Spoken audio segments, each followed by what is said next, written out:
टाकळीच्या घरफोडी प्रकरणात शिरूर तालुक्यातील वारणी येथील आरोपी संदीप बर्डे याला अहमदनगर गुन्हे शाखेने अटक केली आहे.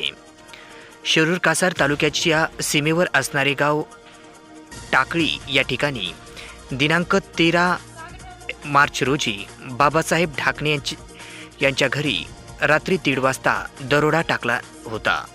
या दरोड्यामध्ये 60,000 रुपये रोख व सोन्याचे दागिने लंपास केले होते. यामध्ये 9 जणांचा समावेश होता.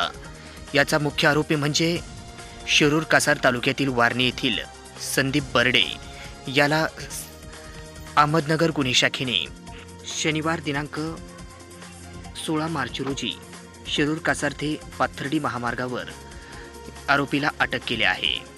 यामध्ये एकूण 6 जणांचा पोलिसांनी ताब्यात घेतले असून यामध्ये मुख्य आरोपी म्हणून शिरूर कासार तालुक्यातील वारणी येथील संदीप बर्डे याचा देखील समावेश आहे, अशी माहिती पोलीस निरीक्षक अहेर यांनी दिली आहे. टाकळी मानूर येथे फिर्यादी बाबासाहेब ढाकणे व त्यांचे कुटुंबीय हे घरात झोपले असताना रात्री 1 ते 1:30 वाजेच्या सुमारास 8 ते 9 जणांनी घरात बळजबरीने प्रवेश करून त्यांना मारहाण करून त्यांच्या घरातून साधारण 60,000 रुपये रोख आणि इतर सोन्या चांदीचे दागिने हे हिसकावून नेलेले होते. घटनास्थळी आम्ही तसंच पथकातील अधिकारी PSI धाकराव, गोरे, API थोरात आणि स्टाफ यांनी घटनास्थळी भेट दिली होती. घटनास्थळी भेट दिल्यानंतर बीड जिल्ह्यातील शिरूर कासार येथे त्या रात्री त्याच प्रकारचे घरफोडीचे गुन्हे घडलेले होते.